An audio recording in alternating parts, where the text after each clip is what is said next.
It's been more than 20 years since the last time there was any serious talks of reforming the U.S. intelligence community.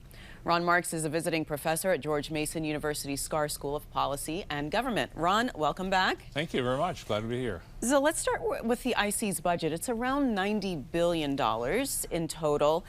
Do you think that that money is being wisely spent? I'm not so sure how much we know. The oversight committees will look at you and say, of course, we are looking at this all the time. That number has tripled since 9/11. At $90 billion, it's the fourth largest section now of the discretionary budget of the United States. I'm not saying it's being ill spent. I'm just saying, what are we spending it on? And, we're putting a lot of effort into a lot of areas right now.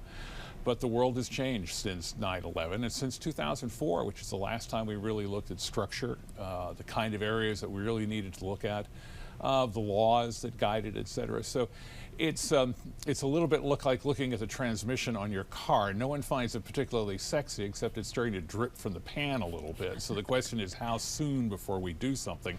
And my advice is, well, it's been 20 years. Let's see if we can do something now. Well, most people remember President Eisenhower warning about the military-industrial complex. You're warning of the intelligence-industrial complex. Explain that. It has, again, because of the simple overall growth. There's always been the presence of, obviously, of industry and of people coming in and out of government into industry, et cetera. But certainly within the last 20 years, and certainly within the last 10 years, the overlap between those people who've gone in and gone out and are part of these associations and groups who have been former seniors and now they're outside and they're giving advice to the guys inside. This is the revolving door. It's a revolving door. So what's wrong with that, though? Part of it says, well, it's not illegal. The other part of it says, these guys think the same way. And do you want to have the same people thinking the same thoughts over and over and over again? And also, frankly, they get cozy. They get cozy with themselves. They get cozy with their ideas. They get cozy with the Hill. And the Hill very much, is involved in this process and have people who are working with them, if not on the committee, certainly in terms of political support, et cetera. I just think that we need to take sort of a deep breath on this one.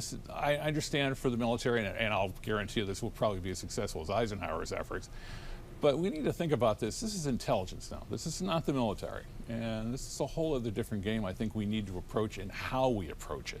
So my advice is for the Congress itself. I don't know what the committees can do, but the Congress itself, we need to take a careful look. Is this what we wish to do?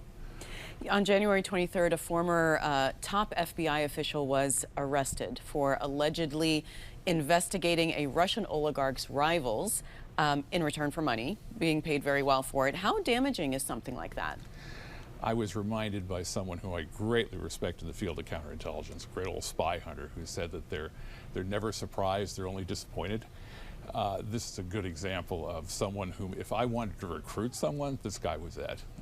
The idea of having someone in the FBI, in counterintelligence, in New York, who is involved in some of the most sensitive cases that we've had over the last 10, 15 years at least. These guys have, you find one there. He obviously, and now of course everybody comes out of the woodwork. Well, he had a bad temper and he was an egomaniac. Well, on that basis, half of Washington would be fired. But the fact of the matter was he was vulnerable. He clearly had a little bit of an ego problem. He had a money problem and all the kinds of things in the old days that I would look at and just smile and say, here he is. And the problem now is to go back and sort out what he was dealing with, who he was dealing with, what kind of information he'd have access to, what kind of information could he distort. So there's a whole series of things that are now going to happen to clean this up, and this is at a very high level. This guy was really at the top end of our counterintelligence investigations in the U.S., and the Russians had him. And we've got ourselves, frankly, an intelligence mess at this point that it's going to take a while to clean up. Let's talk about economic espionage laws. You say that they need to be reformed. What's wrong with them? How should they be reformed? Well, I think because we were so big for so long, we didn't care. We came out of World War II with half the world's GDP. We're still at about 25%. Well, there are other people who want to catch up now, and China in particular has been very aggressive from a state standpoint. And they've made no bones about it. The companies that are based in China provide information to the Chinese government at their request, quote unquote. So what you're now finding, of course, is that you're getting recruitments throughout American research and development and the military industry as such for people who are collecting information on sensitive projects and research and development for the Chinese government. We haven't had strong laws on that. So if somebody, turns over a very complex project, they might get, if they get caught, and the numbers on this are enormous. A director of the FBI has been shaking his head over just how many of these cases. They can get, what, 2, 3, 4, 5 years. Well, is that worth it versus, not getting caught and not, getting the money from, the Chinese, et cetera?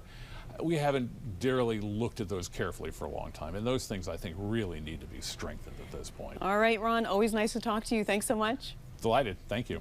Thanks for watching. If you enjoyed the video, give it a thumbs up and subscribe to our channel so you don't miss out on any future Government Matters interviews.